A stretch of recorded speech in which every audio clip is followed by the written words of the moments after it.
Welcome, everyone. My name is Josh Meerling, and today we're going to talk about cash acceleration and optimization, getting all the money that you're due, which I think is super important today for hospitals. And I'm proud to be joined with my good friend, Pat O'Connor. Pat is a registered nurse. He has degrees in finance and business, and he's an absolute expert at cash acceleration. So this should be a really good conversation. So, Pat, thanks for joining me. Josh, I appreciate you having me here today, and great to talk to you about such a meaningful topic. Absolutely. So let's get right into it. What strategies can payers provide today? Let's start there. Sure.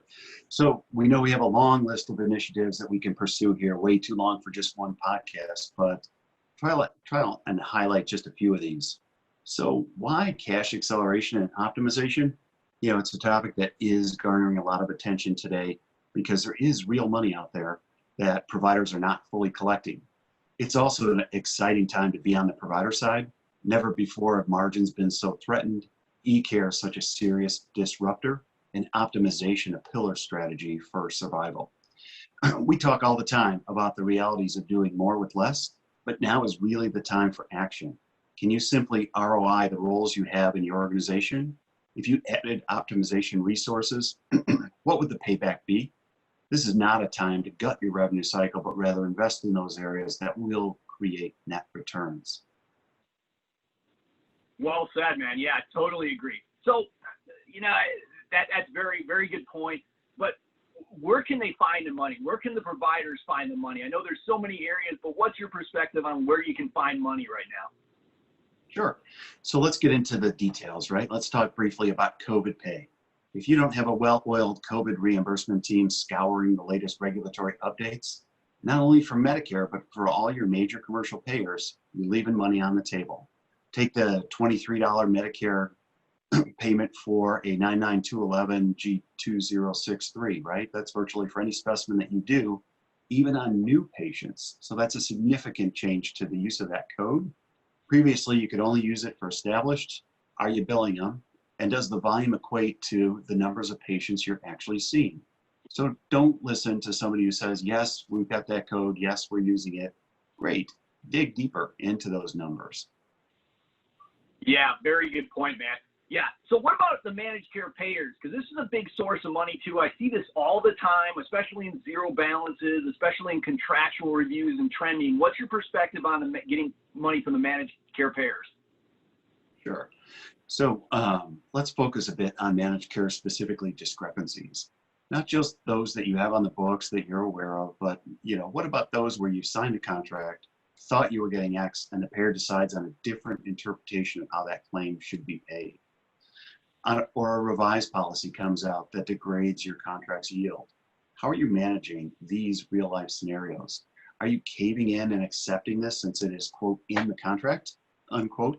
Or are you pursuing a fair settlement and contract revision in light of a unilateral change by one party of a contract not specifically agreed to by the other? Remember, the contract effective date gives you plenty of ammunition to fight a payer's new policies if implemented after you signed. You can be a sheep and walk aimlessly towards the slaughterhouse with the death of 1,000 cuts, or you can fight for what you signed up for. How often have managed care companies reprinted cards with a different logo, either for primary or rep networks, and watched your yield degrade to a lower reimbursing plan? Are you bringing the effect of market aggregation back to your largest payers, that the smaller, better paying payers are being gobbled up by those with better rates and terms? If you're not quantifying this and bringing it back to the negotiating table, you're the sheep.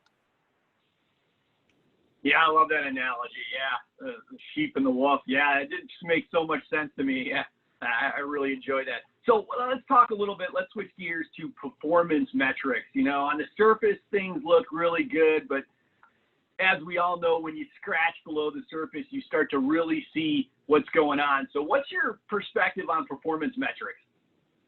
Sure. So here, we talked a little bit about the devil's in the detail, but here it really is like no other area. So are you comparing your metrics to national sources that have nationally defined meaning?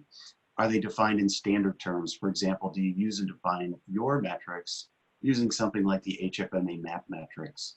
If so, how's your performance actually compared to these? Not just by number, but by definition as well.